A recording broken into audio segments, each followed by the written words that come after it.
Let me ask you something. Have you ever found yourself holding back? You're in the middle of a conversation. You want to speak, really speak, but something inside pulls you back. Maybe you feel invisible in a room full of voices, especially when the words aren't in your first language. Why is it that some people seem to shine so effortlessly, while others, maybe you, maybe me, sit quietly with so much left unsaid? Today, we're not chasing loudness. We're talking about real confidence. The kind that doesn't shout, but grows quietly from within. And the best part? While we explore this together, you'll also be growing your English, word by word, breath by breath. So wherever you are, walking through the noise, or resting somewhere soft and still, this space is yours. And if this is your first time visiting, hi, I'm Evie. Welcome to this little corner of calm, where we pause, breathe, and listen for the gentle truths our hearts may have forgotten. Let's begin. You know, people often think confidence wears bright colors, that it enters a room loud and certain, making everyone turn and look. But that's not the kind we're talking about today. Real confidence doesn't always arrive with fireworks. Sometimes it's a quiet hand resting on your chest, whispering, "You're okay, just as you are." It's not about knowing exactly what to say, not about speaking fast or flawlessly. It's about trusting yourself, even when the words come out slowly, even when your voice trembles a little. Imagine this. Someone's speaking English gently. They pause. They smile. They don't rush to fill the silence. And yet, you listen. You feel their presence. You remember their words. That is confidence. It doesn't ask for permission. It doesn't beg for approval. It simply stands, soft, steady, and real. And in case no one's told you this lately, you don't have to be loud to be strong. You don't have to be perfect to be powerful. Confidence can live in your stillness. It can begin right now. Let me ask you something real. Have you ever spoken and felt small? Maybe someone didn't understand your English. Maybe you stumbled over a word, and in that moment, it felt like the whole room was watching. Or maybe it wasn't even about English. Maybe it was in class, at work, or somewhere deep in your own head, where one tiny mistake echoed like a shout. You failed. That moment, it hurts. Confidence can feel like a fragile thread, so quick to snap, when met with fear, shame, or self-doubt. But here's something no one tells you enough. Confidence can also be rebuilt, brick by brick, thought by thought, word by word. And most of the time, the thing standing in the way isn't lack of talent, or intelligence, or effort. It's fear. Fear of being judged. Fear of not being perfect. Fear of looking silly. But fear doesn't protect you. It shrinks you. And the first breath of confidence comes when you act anyway, even with shaky hands, even with a nervous heart.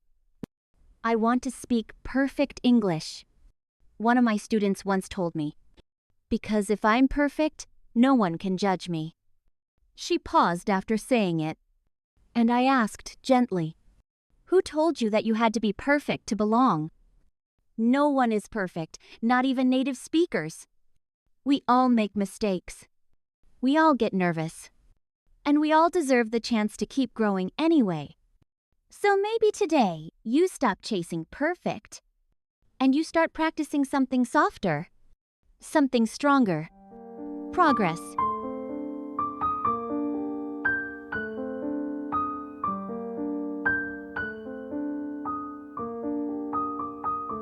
There's a voice in your head. You know the one that whispers, "You're not good enough. You always mess up. This just isn't for you." It doesn't scream. It creeps in quietly, just when you're about to try, about to speak, about to believe in yourself. And the more you listen to it, the more it sounds like truth. But here's something powerful. That voice? It's not your truth. It's just a habit, an old recording on repeat. And you can change the script. Next time it says, I can't do this. Pause, take a breath, and respond with something new. I'm still learning, and I'm getting better.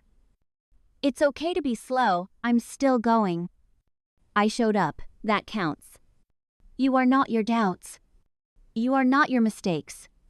You are the one choosing what comes next. And I know it sounds simple, but changing your inner voice is like planting a seed. You won't see the bloom overnight, but with enough care, with enough kindness, something beautiful begins to grow. Because the words you speak inside yourself become the energy you show to the world. Do you ever look at someone and think, wow, they've got it all together? So confident, so fluent, so ahead. It happens to all of us. We scroll, we listen, we watch people speak clearly, smile easily, and seem to belong everywhere they go. And deep down, a small ache rises. Why not me? But here's what most of us forget. We're comparing our behind the scenes to someone else's highlight reel. Our messy thoughts to their polished performance. Our quiet fears to their confident moments. You see them now, but you don't see their practice. You don't hear the recordings they deleted, the nights they almost quit, the years they whispered before they could speak loud. Confidence isn't a gift they woke up with. It's a road they walked, just like you're walking now. So instead of asking, why am I not there yet? Ask this, am I a little further than I was yesterday? Did I try again even when it felt hard? Did I show up even just a little? Because confidence doesn't arrive in grand moments. It's built in quiet, everyday steps. When you say a full sentence in English, that's a step. When you ask a question, even with a shaking voice, that's a step. When you stay, when you try, when you don't give up, confidence is already being born inside you, so stop measuring yourself against their sky. Start noticing the light that's rising in your own. Here's something most people don't realize. Confidence isn't written in your DNA. You're not born with it. You build it. Like learning English. Like playing guitar. Like riding a bike or baking bread. The more you do it, the more natural it becomes. The less afraid you feel. The stronger your steps. The people you see as naturally confident, they've had moments of doubt too. They've forgotten words, gone blank in conversations, blushed, hesitated, second-guessed. The only difference? They kept showing up. They didn't wait for confidence to arrive first. They acted anyway. And then the confidence followed. That might surprise you, because we're taught to wait until we're ready. But the truth is, you rarely feel ready. You just begin. Say one sentence. Ask one small question. Join one conversation, even if your hands are cold. Even if your mind is racing. You don't need to roar. You don't need to impress. You only need to take one step. And then another. Because confidence often comes after the action, not before.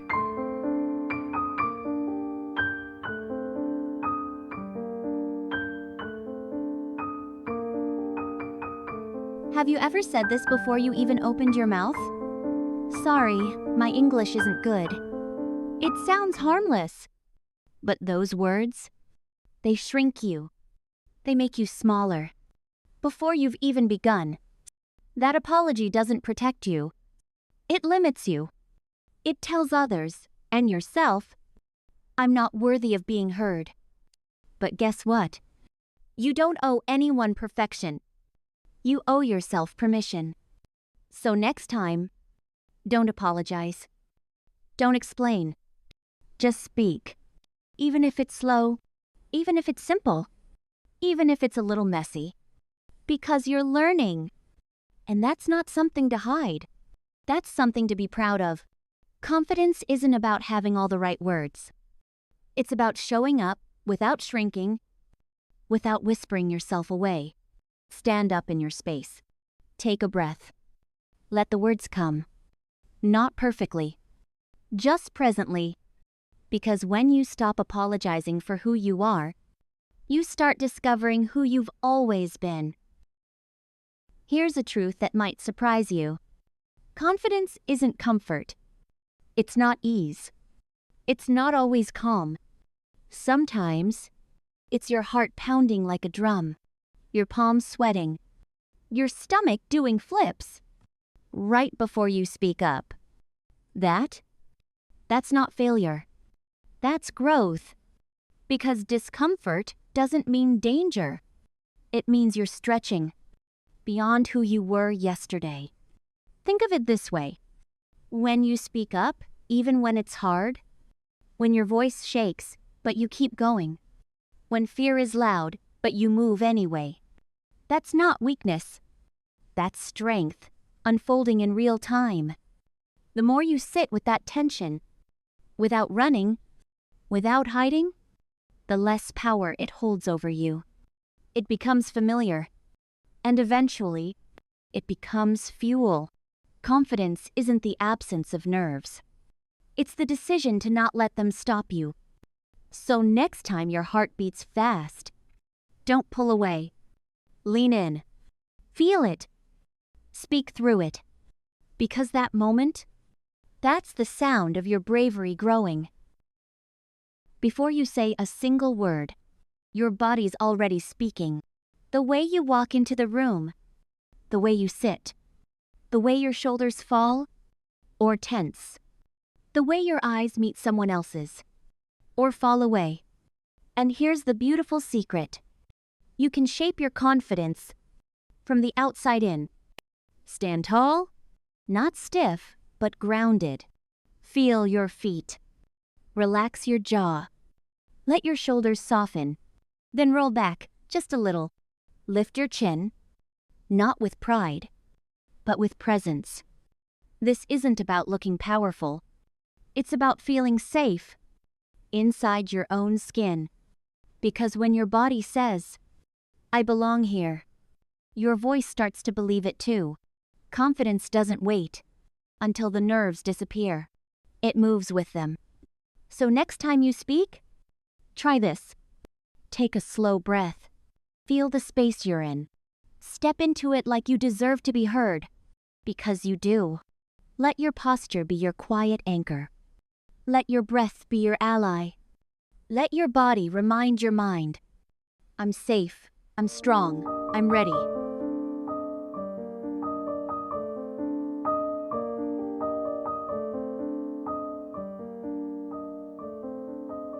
Sometimes, what feels like a lack of confidence is actually just a lack of preparation. When you haven't practiced your sentences, or reviewed the vocabulary, or even paused to breathe through the topic, of course your voice feels shaky. Confidence doesn't always come from inside. Sometimes it comes from the work you've already done. Think of it like this. Confidence is a house. Preparation is the ground beneath it. Without that ground, even strong words can wobble. But when you prepare, even just a little, you give yourself something solid to stand on.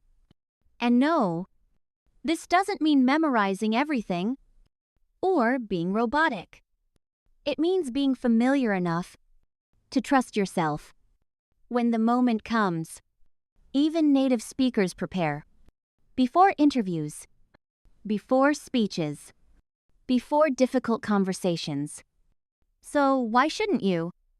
You're not cheating by getting ready. You're honoring your voice by giving it space to grow. So take 5 minutes. Read that paragraph out loud. Practice that phrase you always forget. Review that one tricky sentence. You don't need to be perfect. You just need to be ready enough to show up. Here's something many of us wait for without even realizing it. Permission. Permission to speak. Permission to ask. Permission to take up space. To get it wrong. To try again. But what if I told you, you don't need anyone's permission? Not your teachers. Not your bosses. Not even your own inner critic. You don't need to earn your voice. You already have it. Confidence isn't something someone else grants you. It's something you give yourself. So let me remind you. And maybe say it out loud, just for you. You are allowed to speak. You are allowed to make mistakes. You are allowed to take your time. You are allowed to shine. It's not arrogant. It's not selfish. It's human. No one else walks your path. No one else feels what you feel. So stop asking for a permission slip to exist. You already belong in the room, in the conversation, in the story you're trying to write. Confidence begins when you say, I don't have to wait anymore. What if every time you made a mistake, it didn't mean failure? What if it meant you were learning something new? Because here's the truth most people never hear. Mistakes aren't signs to stop. They're mile markers on the road forward. When you try a new word and say it wrong, you've learned where the edge is. When you stumble through a sentence, you've discovered what needs your love and attention. That's growth. That's the work. That's how it's supposed to look. So stop waiting to feel fluent enough to speak. Fluency is built in the speaking. Just like muscles grow by lifting, your confidence grows by using it. Speak more. Mess up more. Learn faster. And you don't need a perfect environment to begin. You don't need a classroom, a coach, or a quiet library. All you need is a few minutes, your voice, and your willingness to try. Try talking to yourself in English. Record your voice. Read out loud. You'll fumble. You'll laugh. You'll improve. And over time, your voice will sound stronger, smoother, more you. Confidence doesn't wait for you to be mistake-free. It meets you in the mess. Have you ever noticed how the people around you shape the way you speak to yourself? If you're always near voices that doubt, criticize, or shrink themselves, it starts to echo inside you. You begin to whisper too.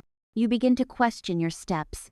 But if you're surrounded by voices that try, that learn, that believe in becoming, your mindset starts to shift.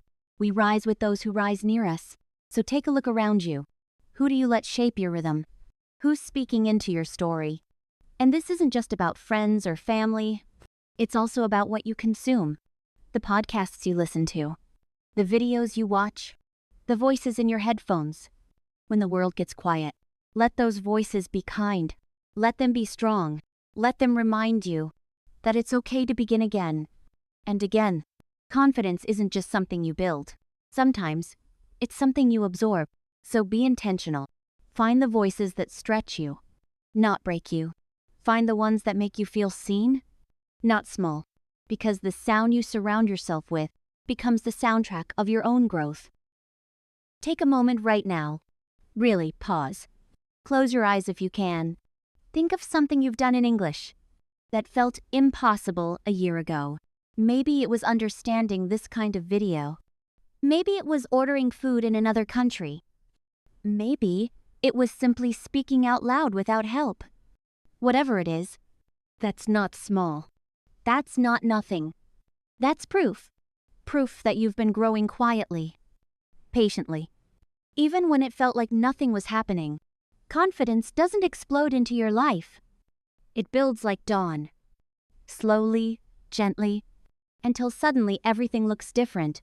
You keep showing up. You keep learning. Even when you're tired. Even when your words don't come out right. That's what makes you strong. Not the performance. The persistence. One sentence. One attempt. One breath of courage. Again and again. That's how confidence is born. Not from magic. Not from luck. But from habit. From showing up for yourself when no one's watching. From speaking softly even when you're unsure, from caring enough to try.